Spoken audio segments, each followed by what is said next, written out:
Growing up through life to reach the rich old age of 18, I have noticed that I am pretty shit at a lot of things, including video games. But one thing I am top tier at is Mario Kart 8 on the Nintendo Switch. Since recently, I have not owned a Nintendo Switch of my own, so the only time I got to play Mario Kart 8 was with my sister on her Switch. After we played a lot of the Switch on Christmas Day with my family, I finally gave in that night and bought my own Nintendo Switch. Now this Switch cost me about £330, a normal Switch in the UK is around £280, but I bought this version because it had a special Joy-Cons, it had a special engraving on it, and it came with Animal Crossing, and yes, I like that game. Laugh at me all you want, but I think Animal Crossing is a pretty fun game. So, I charged up the Switch, got all my accessories ready for it and everything, downloaded Animal Crossing with the code that was provided, downloaded Rocket League because that game's free, and the fact that you can play Rocket League on the go is something that I really like because I love Rocket League. It's such a great game. So I downloaded that as well. And then I can't remember what other game I went to go download. It was another free game, but it said that my storage was already full. So after 2 games, the internal storage for Nintendo Switch was full.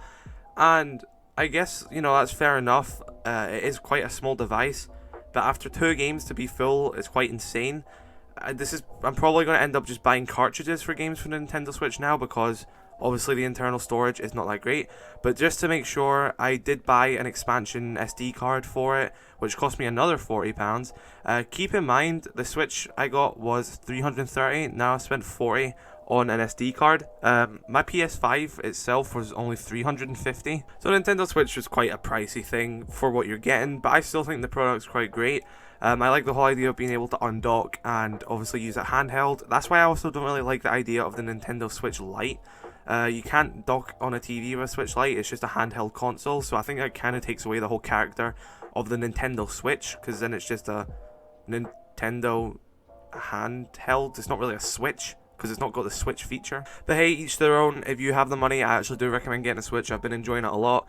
But the massive problem I had was when I went to the eShop to go buy Mario Kart, which was one of the reasons I got a Switch to begin with, I realised that it's £50.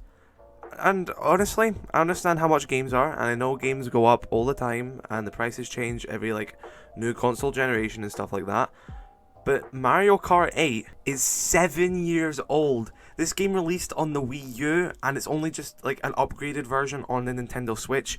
But it's the same game, it just has the DLC unlocked for the Switch, which obviously is nice, but it isn't a Mario Kart game made for the Switch. It was made for the Wii U, so there technically hasn't been a Mario Kart game made for the Switch, unless you want to count that, home circuit one, which you have to spend £100 just to get an in real life figure of Mario and then drive around your living room.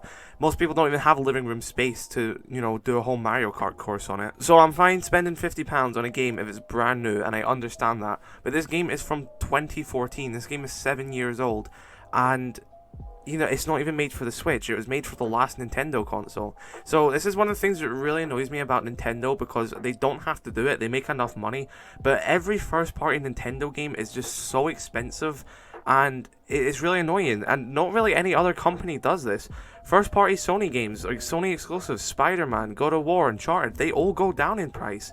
The Last of Us 2 is down in price, and that only released last year. Ghost of Tsushima is down in price, and that only released last year. These games are, first-party Sony games. They're only on Sony consoles. Sony could, if they wanted to, keep the prices fixed at 60, fixed at 50, because no other console is going to sell it for a cheaper price.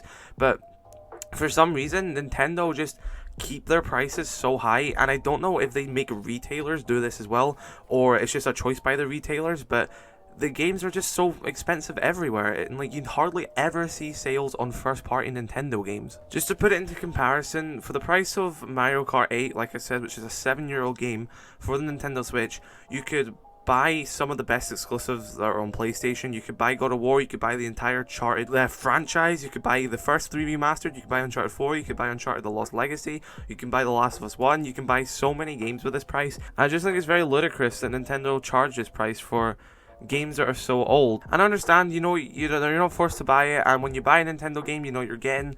I don't really think Nintendo false advertise their games. They usually work. There's not a lot of bugs in them, so obviously from a development standpoint, Nintendo are great developers.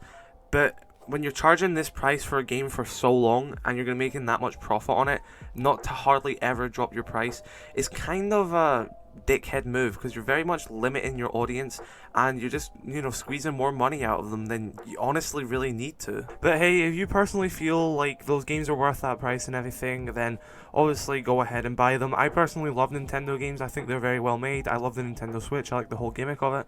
And yeah, I do pay these prices to play the games because, you know, you've only got one life. You might as well just buy them and play them because they're not going to go down in price. Yeah, to wrap it up, Nintendo do make great games. The Nintendo Switch is a great console, and honestly, if you have the spare cash lying around, definitely pick it up. They make a lot of great games for it. It's a cool gimmick. I really like it. It's great for family entertainment as well. But obviously, if you are looking for other options, I'd recommend picking up like a PlayStation or an Xbox instead.